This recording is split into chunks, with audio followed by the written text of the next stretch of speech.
मेरा जो है शुरू से ही ऐसा स्कूल टाइम से हम एक बेंच पर बैठा करते थे और हम गर्मियों की छुट्टी आनी है और हमने मरी निकल जाना है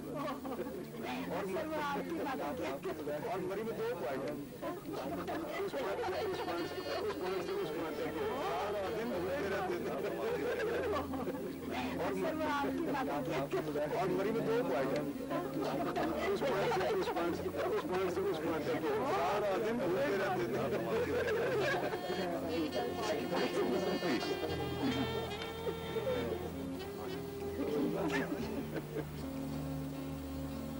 ये कौन लोग हैं? ये उसी कंपनी के असिस्टेंट ड्राफ्ट्समैन हैं कि जिन्होंने हमारी इस कोठी का नक्शा वगैरह बनाया था। ये कोई बच्चे का हकीकत तो नहीं था जो मुस्तैक लोगों को बुलवा लिया। हाउस वार्मिंग पार्टी थी, मीटिंग के लोगों को बुलवाया होता है। क्या हो गया शाम में? हर वक्त मूड ऑफ किए रखती हो। कोई मौका मैल होता है, ये पार्टी है, फील इजी। मशहूर तुम आ गए? अस्सलामुअलैकुम जी खान साहब। वालेकुम सलाम। ऐसा ये मेरी मिसेज है, ये मेरा बेटा है शाहिद। आइए जी आप। अच्छा तुम यहीं बैठ जाओ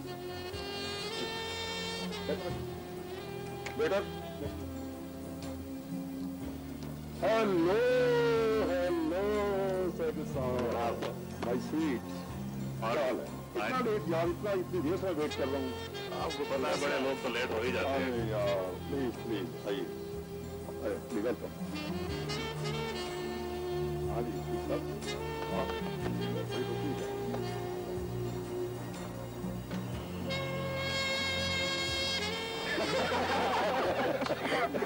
अरे आफ्ताब साहब, इनसे मिलिए मेरे मोअज़्ज़ज़ दोस्त साकिब साहब। भाई ये जो महफिल ऐसी जमती है ना, उसमें लोगों से तारुफ होता है, दोस्तियां बढ़ती है, फिर एक जाल फैलता जाता है। अच्छा हुजूर, बात ये है कि वो लतीफ़ा सुनाए जिसमें मुझे हंसी नहीं आई थी। अच्छा वो लतीफा समझ नहीं आया था या हंसी नहीं आई थी? अच्छा कुछ तो सुना रहे हैं आप। तो ऐसा है कि यार मेरे पास एक ट्रेजिक लतीफा है। खुदा का नाम ले, कभी लतीफे में भी ट्रेजेडी होती है। तो ऐसा है कि एक बिच्छू था, बिच्छू से किसी ने पूछा कि भाई कहाँ से? तो भाई तो गर्मियों में कि भाई तुम गर्मियों में बाहर आते हो, सर्दियों में क्यों नहीं बाहर आते? तो बिच्छू ने कहा हाथ जोड़कर, हाथ नहीं होते उसके लेकिन जोड़े उसने। भाई मैं इसमें लाफ्टर डाल रहा हूँ जरा। ठीक है नहीं सुन तो लो पहले बात पूरी हुई नहीं अभी। तो उसने कहा कि गर्मियों में मेरी कौन सी इज्जत होती है जो सर्दियों में बाहर आऊं। बच्चों जल्दी से आ जाओ, जलेबी आएंगे फिर खत्म हो जाएगी। मौसम कहाँ है? वो भाईजान नोट्स लेकर आया था दोस्त से, वापस करने गया है। अच्छा मंसूर बेटा, जी अम्मी। ये बताओ कि कितनी रकम कम पड़ रही है प्लॉट की कीमत से? अभी तो बहुत पैसे बाकी हैं अम्मी। मेरे पास कुछ पैसे पड़े हुए हैं, मैंने बचा रखे थे घर के खर्चे से, वो ले लेना तुम मुझसे। और घर का खर्च? अल्लाह मालिक है, गुजारा हो जाएगा। भाईजान प्लॉट का सौदा अभी कर दें।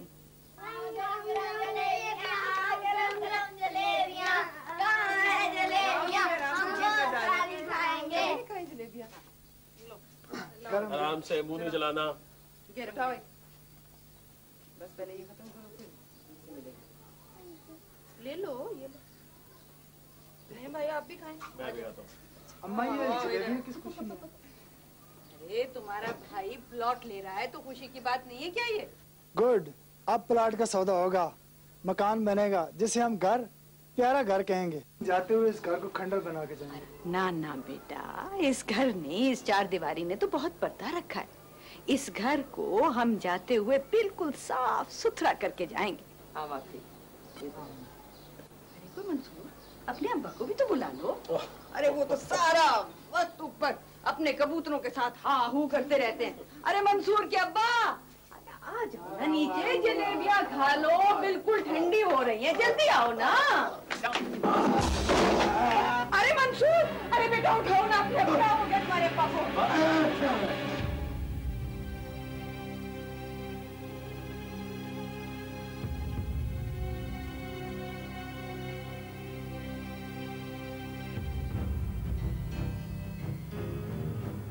डॉक्टर साहब, मैं मंसूर बेटा। जी जी अब्बा, बस बस हो गया। जी डॉक्टर साहब। ऑपरेशन करके पत्नियां कसनी पड़ेगी, प्लास्टर से काम नहीं चलेगा। क्यों डॉक्टर साहब? तशरीफ रखिए, मैं बताता हूँ। जी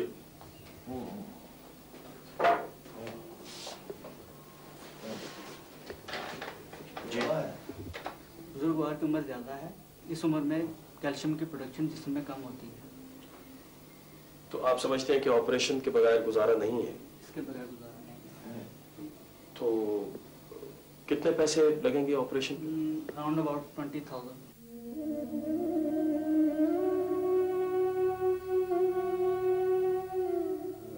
जी डॉक्टर साहब, आप ऑपरेशन ही कर दें।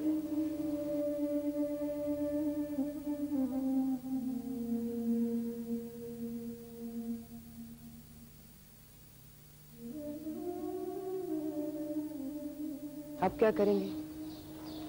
करना क्या है? फिर से रकम जमा करेंगे और जमीन के पीछे भागेंगे। मैं थक गई हूँ मंसूर। कम से कम तुम तो थकने की बात न करो फौजिया, वरना मैं हिम्मत हार जाऊंगा। कहाँ रह गई ये हिम्मत?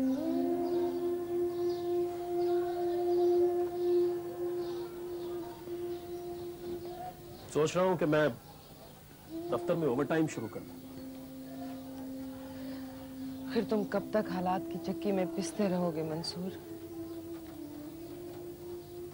तुम इन कबूतरों से भी सबक नहीं सीखती हो फौजिया, जो जून जुलाई की तपती दोपहर में आसमान को छूने की कोशिश करते हैं। आज तेरा दिल कैसे कराया अपने घर से निकलने को? बताती हूँ जरा सांस तो ले लेने दो। खुशी, अगर तुम्हें इस घर में सांस नहीं ना आ रहा तो अपने घर में सांस कैसे लेती हो? बस जीना जो हुआ। अरे जीना क्या, मरना है ये। बस क्या करें, जमाना जीने नहीं देता, कानून मरने नहीं देता। अरे ये तुमने सेट क्यों निकाल लिया? आप ही तो कह रहे थे कि फूफो जी आई हैं। ओहो, देखो ये कीमती जो बर्तन होते हैं ना, वो गैरों के लिए होते हैं, अपनों को तो घर के बर्तनों में दे देते हैं। वो जो मक्की होते हैं। अरे क्यों माँ बेटियां उलझने लग गई हैं? मैंने चाय थोड़ा ही पीनी थी। अरे चल जा ले जा, देर नहीं रही, खुर्शीद का दिल नहीं चाह रहा। अब बना लाई हूँ, पी लेना फूफो जी। अच्छा बेटा पी लेते हैं, मगर तुम ऐसा करो ये बर्तन बदल लो। सुना नहीं क्या कह रही है खुर्शीद? जी अच्छा। जा बर्तन बदल जाके। अब मैं चाय पीने थोड़ा ही आई हूँ। ओहो, अब ये तो मुझे पता है। वो मंसूर के अब्बा है ना, हाँ, सीढ़ियों से फिसल गए, टांग तोड़वा बैठे। हाय हाय हाय हाय, आखिरी उम्र में चोट लग गई। ओहो, अच्छा कभी टाइम मिला तो मैं जरूर आऊंगी। वो हमने प्लॉट लेना था ना भाई, मेरी तरफ से तो अभी मुबारकबाद लेती जाओ। वो कुछ पैसे तो जमा किए थे प्लॉट के लिए, कुछ लग गए ऑपरेशन। भाई वो तो जाहिर है, हॉस्पिटल में जाओ तो पैसे तो खर्च होते हैं। तो प्लॉट के लिए ना रकम कम पड़ गई। तो इसमें घबराने की क्या बात है, अल्लाह और दे देगा। अगर आप 10,000 रुपए उधार दे दें तो। देखो खुर्शीद, मेरी बात सुनो, मैं तेरे बुरे में नहीं, तेरे भले के लिए कहती हूँ। देखो मकान बनाएगी ना तो 100 मुसीबतों में घिर जाएगी, और ये 1000 किस्म के तो टैक्स लग जाते हैं। किराए के मकान में पड़ी है, वहीं पड़ी रहे।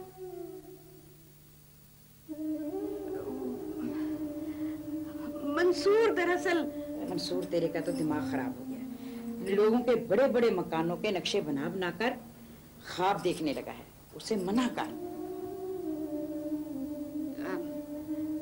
मैं जल्दी वापस दे दूंगी। ना भी ना, इस काम के लिए तो मेरे पास एक पैसा नहीं।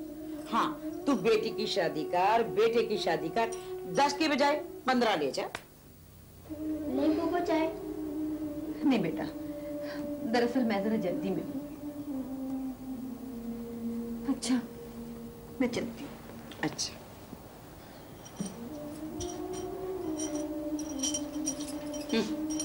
पैसे लेने आई थी, मकान बनाना है। पास पैसा नहीं तो मकान बनाने चली। मंसूर क्या, ये रह गई हैं रिश्तेदारियां। उसने तो आंखें ही बदल ली। अरे भगवान, जब पैसा आ जाता है रिश्तेदारियां तो क्या जातें बदल जाती हैं। तू आंखें बदलने को रो रही। मैं तो बस रास्ता उधार मांगने को गई थी। अरे बाबा, उधार और एतबार, तुझ पे और मुझ पे कौन एतबार करेगा? हमें कर्ज देकर उन्हें क्या फायदा होगा? आज उसके दिन फिर गए तो रवैया ही बदल गया। वो दिन याद करो जब ये साथ वाले मकान में रहते थे, बच्चों का तांता बना रहता था यहाँ पर। फुप्पू, अब नमक खत्म हो गया है, अब लहसुन दे दो, अब ये दे दो, अब वो नहीं है। और जब मेहमान आते थे तो वाटर सेट तो हमारे यहाँ से जाता था। अब कोई फायदा है तारीख दोहराने का? हाय, सच कहती हूँ, रंज बहुत हुआ। अपना नुकसान करेगी, उनका तो कुछ नहीं खोएगी। ना सोच घर के बारे में, यही जिंदा दरगोर रहो बाबा। मंसूर के अब्बा, जब उन्होंने इनकार किया है ना, मुझसे तो उठा ही नहीं गया। देख भगवान, कर्ज मांगने वाला जब कहीं से महरूम उठता है ना, तो जनाजे की मानंद उठता है।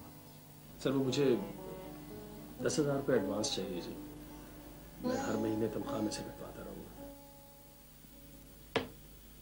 वो तो ठीक है, लेकिन तनख्वाह से हर माह किस्त कटवाओगे तो घर के अखराजात के लिए परेशान रहोगे, और घर के अखराजात के लिए परेशान रहोगे तो फिर फर्म के काम का हर्ज होगा, और इस तरह तो फर्म का नुकसान होगा। सर, मुझे प्लॉट लेना है जी। बेहतर तो यही है कि लोगों के मकानों के नक्शों में रहो। अगर अपना घर बनाओगे तो सर, घर बनाने की ख्वाहिश तो हर शख्स की होती है जी।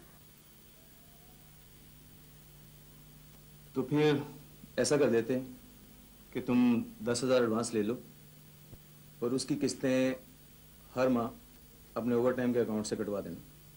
Sir, thank you very much sir, बहुत बहुत शुक्रिया। I am really grateful sir. और मेरे शहजादे, मेरे भोले बादशाह, मेरे जिगर जान, मुझे याद है कि तुम किस प्लॉट के सिलसिले में मेरे पास आए थे। मेरी याददाश्त को चैलेंज मत करो।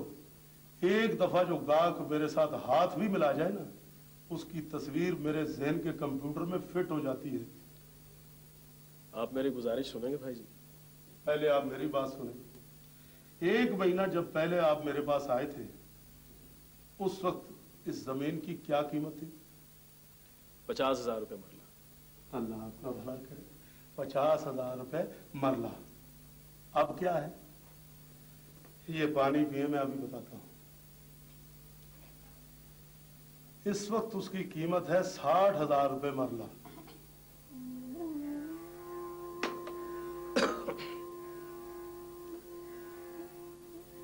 ये एक ही महीने में मरले के पीछे 10,000 रुपये इकट्ठे बढ़ गए। और मेरे शहजादे, और मेरे मिठू, वो जमीन आसमान की तरफ भाग रही है। इतनी आग क्यों लग रही है भाई जी? लो, पढ़े लिखे आप हैं और समझाना मुझे पड़ेगा। मैं तो तनख्वाहदार आदमी हूं और मेरी तनख्वाह तो एक ही जगह रुकी हुई। पहली बात तो ये है कि तनख्वाहदार आदमी का शुगल ही नहीं है मकान बनाना। और फिर ये तुम्हें मशवरा किसने दिया मकान बनाने का, और वो भी लाहौर शहर में, महंगे तरीन शहर में?